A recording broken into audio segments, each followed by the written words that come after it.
Dom Panny Márie v izraelskom Nazarete stál. V tomto svetom dome sa Márii anjel ukázal. Mária dala svoj súhlas v Boží plán, pretože svätý Jozef sa predsa o ňu nebude starať sám.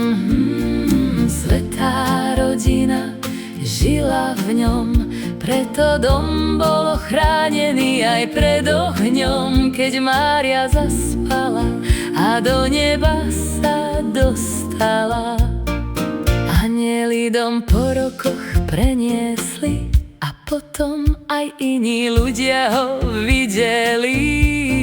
Mesto Trsat v Chorvátsku 3 roky sa z domu tešilo, no dnes jeho domovom je talianské Loreto. Amen.